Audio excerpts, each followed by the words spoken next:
É como que isso fica no corpo, de acordo com o trauma emocional de cada paciente.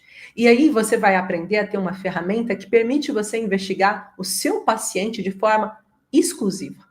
Não existem dois diagnósticos iguais. Não existem situações semelhantes, porque a percepção do trauma é que dita se esse paciente vai ter pontos distintos no corpo marcados ou não, porque é de acordo com o que ele viveu e o que ele armazenou. Muitas pessoas, acabam tendo, vamos falar um pouquinho da intolerância ao glúten, por exemplo, uma coisa que muitas crianças hoje em dia têm, ou intolerância à lactose, vou pegar até a da lactose. Quando a gente vai ver a razão que está acontecendo com aquele paciente, ele faz um monte de teste, faz todos os exames, todos os exames necessários para ver de onde que vem aquela intolerância, e ninguém percebe. E existe uma situação que às vezes a gente não olha e que está por ali dando uma resposta para a gente, a razão emocional. Imagina que aquele bebezinho estava tomando o seu leitinho quando ele tomou um grande susto, ou quando aconteceu algo muito inesperado, ou quando aconteceu uma situação muito dolorosa para ele. E pensando numa criança, situações dolorosas podem ser coisas básicas, como ver algo que eu não queria, ou sentir que minha mãe me deixou sozinho muito tempo e eu só tenho ali a garrafa do mamá para tomar, só tenho o biberão. Isso pode ser algo tão forte que faça com que ele, quando sinta o sabor do leite, reconheça não só o leite, como toda a situação que está acontecendo, como uma situação invasora, como uma situação que é ruim para ele. E ele vai armazenar essa memória. Aí ele deixa essa memória armazenada. Ele ainda não tem essa certeza, como se fosse o camarão. A primeira vez que a gente come, a gente pode sentir já uma coisa, um desconforto, mas a segunda vez só o cheiro pode fazer com que a gente tenha uma crise alérgica. Então a mesma coisa, a segunda vez que esse bebê vai tomar o seu leitinho e tem outro estresse, imagina que aconteceu uma briga na casa ao mesmo tempo e a mãe, para ele ficar quieto, dá o biberão enquanto está discutindo com o pai, e ele está ali nervoso, estressado, ele começa a ficar vermelho, tomando o biberão, novamente o cérebro dele guarda essa nanofotografia com todas as situações que estão acontecendo naquele momento. O som, a luz, se é de dia, se é de noite, todas as informações sensoriais que o cérebro consegue guardar como algo invasor, ele guarda numa nanofotografia. A partir daquele momento, a criança começa a desenvolver intolerância à lactose. Ele começa a ter alergias, processos alérgicos com o leite. E isso aconteceu por quê? Porque, basicamente, aquela criança teve um estresse emocional muito forte. E ele não fica guardado só ali. Quando nós temos esse estresse emocional no cérebro, e agora a gente vai chegar na segunda parte dessa live, que também é muito importante, quando nós temos um estresse emocional que acontece no nosso cérebro, gente, eu trouxe uma mini joaninha aqui para vocês verem. Então vou mostrar aqui. Imagina que o estresse emocional aconteceu aqui no cérebro.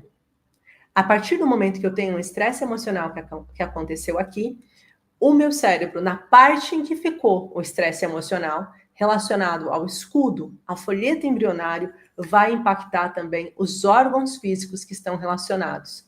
Gi, eu não entendi. Como assim os órgãos físicos que estão correspondentes e relacionados? Eu quero que vocês, durante essa jornada, sejam terapeutas transformadores. E por que transformadores? Que vocês aprendam a transformar a dor do paciente em memórias afetivas, mas que não impactam a saúde mental deles, tá? Então, o que a gente precisa entender nessa segunda parte? Que se o meu paciente teve um SBS, uma memória no seu cérebro, a partir do momento em que ele teve uma transformação no seu cérebro, a partir do momento em que ele teve uma diferença, ou seja, uma nova correspondência neural, que essa é a palavra mais correta para isso, ou seja, um trauma emocional gera uma nova correspondência neural. O cérebro dele vai acionar alguns órgãos para chamar a atenção da gente. Mas por que ele precisa chamar a atenção da gente? Então, por que ele quer chamar a atenção da gente? E aí eu vou contar uma pequena historinha para vocês entenderem. Uma criança está brincando na rua. E aí ela está correndo para um lado e corre para o outro, e corre para um lado e corre para o outro. E aí ela cai. Quando ela cai, ela magoa o joelho. E o joelho começa a sangrar. A mãe vem com carinho, pega a criança no colo, ele chora imenso, a mãe vai, cuida com todo carinho, põe água, depois vai, lava com soro fisiológico, põe lá o betadine, vai, pega a criança, já passou, a criança fica tranquila. E lá, aquela dor física dela diminui. Essa mesma criança no outro dia está brincando na rua e o seu melhor amiguinho fala para ele: eu não gosto de ti, não quero mais ser teu amigo, tu és um chato, tu és um melga, eu não gosto de ti, sai de perto de mim, eu tenho outro amigo. Naquele exato momento, o que aconteceu com ele? Ele ficou triste, ele ficou sentindo rejeitado, ele ficou olhando e pensou assim: meu Deus, o que está acontecendo comigo? E aí ele sai e vai falar para a mãe dele e diz: mãe, sabes, o Martim não quer mais ser meu amigo porque ele disse que eu sou um melga. Ele disse que não quer mais ser meu amigo, que agora ele vai ser amigo do João porque eu sou um melga. A mãe diz: calma, filho. Tem calma, vai passar, tá tudo bem. Olha, o Martim, sabes que ele é assim mesmo, depois passa. Ela não conseguiu curar essa ferida. Ela não mostrou para ele como curar essa ferida. Ela não sabe como curar essa ferida. A questão é que as dores emocionais a gente não consegue curar com beijinhos.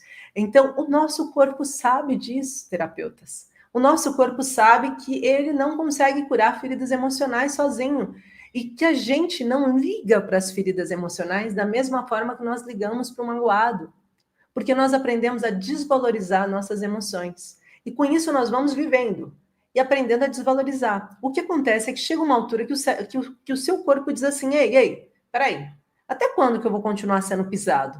Até quando que eu vou continuar sendo humilhado por alguém? Até quando que eu vou continuar passando mal aqui porque eu não consigo ter uma reação quando alguém me faz algo que me fere? Até quando que eu vou estar nesse estado de sobrevivência?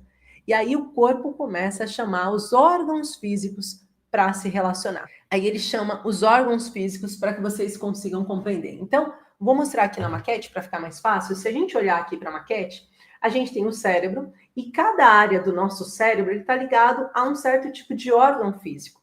Assim como se a gente fosse ver na iridologia, assim como nós vemos na podologia, assim como nós vemos várias relações que nós temos do corpo à auriculoterapia, a gente não vê pontinhos que são específicos relacionados com aqueles órgãos físicos? Quando nós estamos falando do eixo do nervo vago, do intestino e cérebro, nós estamos falando exatamente da mesma coisa. Nós estamos falando da onde que ficaram afetadas essas memórias do corpo físico do meu paciente. E eu preciso procurar quais são essas memórias que nós estamos falando. Eu preciso entender, um paciente que está passando por um processo de contrariedade, que ele não está conseguindo se identificar com o seu habitat natural, que ele está com dificuldades no seu dia a dia, ele não consegue mudar de direção, ele vai ter afeto a zona lombar, ele vai ter afeto o pâncreas, aqui, ó, ele vai ter afeto o pâncreas dele, ele vai ter afeto aqui a sobrecarga ligada ao sistema muscular, sistema superior, ao serrátil posterior. Por quê? Porque ele está passando por um processo de contrariedade com desvalorização, e isso afeta esses órgãos. A gente está falando aqui de um órgão específico, mas a questão é que quando a gente vai fazer, então, para ele o processo de mapeamento com o paciente, a gente não vai olhar só um órgão, nós vamos olhar tudo que está relacionado com aquele trauma emocional.